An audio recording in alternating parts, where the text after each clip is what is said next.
Students, चलिए अब हम लोग फिगर इट आउट 6 कर लेते हैं पेज नंबर 21 के। ये question same to same question number 5 की तरह ही है। क्वेश्चन देख लीजिए आप लोग। Now mark any 4 points on your paper so that no 3 of them are on one line. अब आप लोग अपने पेपर में 4 पॉइंट्स मार्क कीजिए जहां पर कोई भी 3 पॉइंट्स एक ही लाइन में ना हो, मीन्स इस तरह ना हो। Next, label them A B C D. Points को नाम दीजिए ए बी सी डी।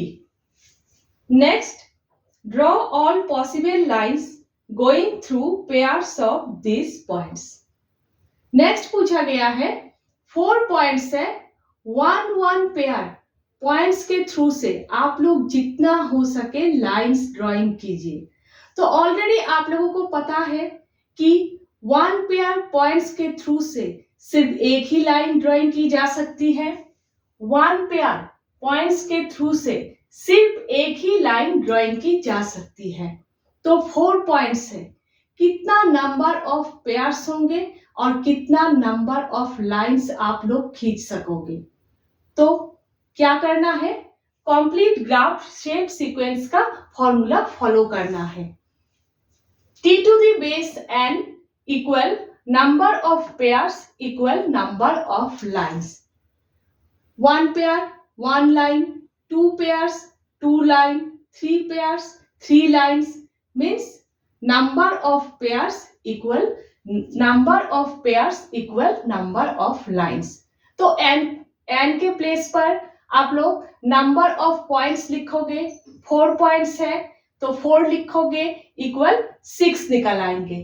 तो 6 पेयर्स 6 लाइंस। देखिए 6 पेयर से 1 pair, 2 pair, 3 pairs, 4 pairs, 5 pairs, 6 pairs.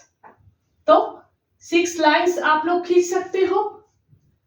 तो नेक्स्ट देखिए, how many lines do you get. आप लोगों को कितने नंबर ऑफ लाइन्स मिल रहे हैं। Next, name them. लाइन्स को नाम दीजिए, लाइन्स को नाम दीजिए। Next, how many angles can you name using A B C D. Points A B C D को यूज करके आप लोग कितने एंगल्स को नाम दे सकते हो। Write them all down. नीचे आप लोग एंगल्स का नाम लिखिए। Next, and mark each of them with A curve. और हर एंगल्स को कर्व मार्क कीजिए। तो देखिए 4 पॉइंट्स है, तो देखिए 4 पॉइंट्स है ए बी सी डी, जहां पर कोई भी 3 पॉइंट्स एक ही लाइन में नहीं है। तो आप लोग इस तरह लिखेंगे 4 points are A B C D, where 3 points are not in a straight line. Next, points के थ्रू से आप लोग लाइंस ड्राइंग करेंगे। 1 पेयर पॉइंट्स के थ्रू से आप लोग जितना हो सके लाइंस ड्राइंग करेंगे। तो 1 पेयर पॉइंट से होकर आप लोग सिर्फ एक ही लाइन ड्राइंग कर सकते हो। तो कीजिए, इस पेयर के थ्रू से ए बी, इस पेयर के थ्रू से बी सी, इस पेयर के थ्रू से सी डी, इस पेयर के थ्रू से डी ए, उसके बाद इस पेयर के थ्रू से ए सी और इन दोनों के थ्रू से बी डी। तो कितना लाइंस आप लोगों को मिल रहे हैं, 6 लाइंस आप लोगों को मिल रहे हैं। A B, B C, C D, D A C, B D. आप लोग ऊपर इस तरह से डायरेक्शन साइन लगाओगे, नहीं तो line A B, line B C, line C D, line D A इस तरह से लिखोगे, LINE लाइन लिखोगे। अगर लाइन आप लोग नहीं लिख रहे हो तो इस तरह से ऊपर डायरेक्शन साइन लगाओगे।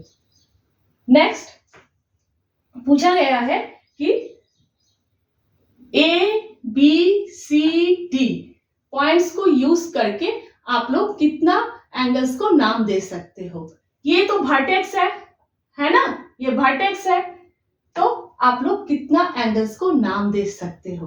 तो देखिए एक एक कॉर्नर में 3 एंगल्स बन रहे हैं। सबसे पहले ये बड़ा एंगल, उसके बाद एक रे इस बड़े एंगल को 2 डिफरेंट एंगल्स में डिवाइड कर रही है और ये प्रोसेस हर कॉर्नर में हो रही है।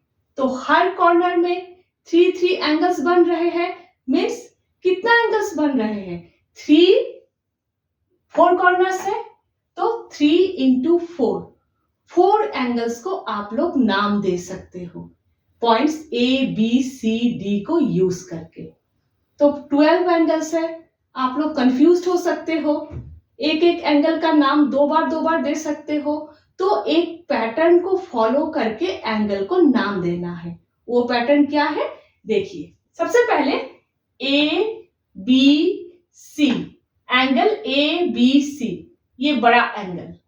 उसके बाद इस बड़े एंगल को ये रे BD रे 2 डिफरेंट एंगल्स में डिवाइड कर रही है, वही बड़े एंगल को। तो A B D, D से खत्म हो रहा है, D B C, A B D ये एंगल और D B C ये एंगल। तो देखिए A B C सबसे पहले, उसके बाद A B है, सिर्फ C के प्लेस पर D है, A B, फिर यहां चले जाओगे आप लोग D, फिर D से खत्म हो रहे हैं, D से शुरू करोगे, नेक्स्ट D B C। इस तरह से करोगे तो आप लोगों को कभी गलती नहीं होगी। ठीक है, हो गए। नेक्स्ट उसी पैटर्न को फॉलो करके B C D ये एंगल, उसके बाद ये रे इस बड़े एंगल को 2 डिफरेंट एंगल्स में डिवाइड कर रही है। तो B C A ये एंगल, उसके बाद A C D, B C D, देखिए BC, ये BC, उसके बाद BC। ठीक है, फिर A में खत्म हो रही है, फिर यहां पर A से आप लोग शुरू कर रहे हो। इस तरह से करोगे तो कभी गलती नहीं होंगी। नेक्स्ट C D A ये एंगल, बड़ा एंगल, उसके बाद ये रे डिवाइड कर रही है एंगल्स को। तो C D, फिर यहां नहीं, C D इधर, C D B, B पर खत्म हो रही है, B D A। तो angle C D A, angle C D B, angle B D A। Clear है? तो last angle D A B, बड़ा एंगल D A B, उसके बाद फिर से D A, फिर यहां नहीं, यहां पर घूम जाओगे, D A C, फिर C से शुरू करोगे, C A B। देखिए इस तरह से करना है। तो देखिए B angle B angle B angle, C angle C angle, C बीच में एक ही है। तो इस पैटर्न को फॉलो करके आप लोग एंगल का नाम दोगे तो 12 एंगल्स का नाम आप लोग आसानी से लिख लोगे, वरना कभी ये कभी वो कभी ये नहीं हो सकते। ऐसा भी हो सकता है कि एक एक एंगल्स का नाम आप लोग 2 बार लिख रहे हो, कंफ्यूज हो जाओगे। ठीक है, तो इस पैटर्न को फॉलो करके आप लोग एंगल्स का नाम लिखिएगा, तो आप लोगों को 12 एंगल्स मिल रहे हैं। ठीक है, तो हमेशा ध्यान रखिएगा।